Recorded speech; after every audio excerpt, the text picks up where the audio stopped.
Rruga u hap për shtrimin e tubacionit të ujit të pishëm dhe kapllove elektrike, por ende nuk është rikthyer në gjendjen e mëparshme me asfaltim. Rruga pranë stacionit të pompave të ujit të pishëm në Dobraç. Në këtë kushte qarkullimi i automjeteve është i jashtëzakonshëm i vështirë. Autovetura dhe këmbësorët detyrohen të lëvizin mes gropave, ujit dhe baltës, duke u përballur çdo ditë me vështirësi të mëdha. Drejtuesit e mjeteve përshkruajnë situatën si tepër problematike dhe shqetësuese.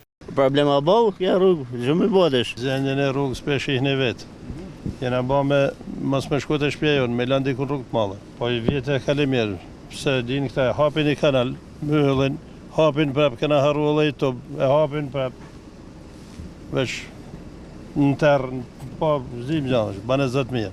Maran s'ka ka me shkua, jena kënë ma mirë ma e duke zinit se ku jena. Pesh ihni vetë, ju nuk ka nevoj me nëjtë vetë në heqë, ju me marë, po kom shpi, nuk ka kom me shkua.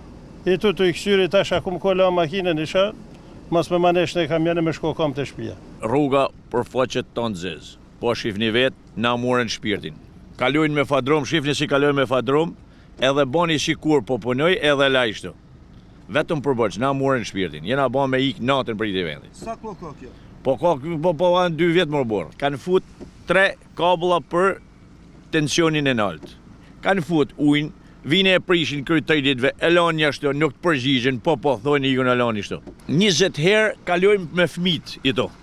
Mi qunë shkollë, mi pru me shku me i marë. Përveç se shërben për stacionin e pompave të ujit të pishëm, kjo rrugë shërben dhe për qindra familjar që banojnë në të dy anët e saj dhe lidhen drejt për drejt me rrugën kombëtare Shkodër-Hanihotit. Ky fakt e bën domethënë të domosdoshëm ndërhyrjen e menjëhershme për rregullimin e saj. Përgjegjësia për rikthimin e rrugës dhe normalitetit i takon kompanisë që po zbaton projektin ujësjellësit dhe Bashkia Shkodër ka detyrime të kërkojë dhe të monitorojë përfundimin e punëve brenda afatit të përcaktuar.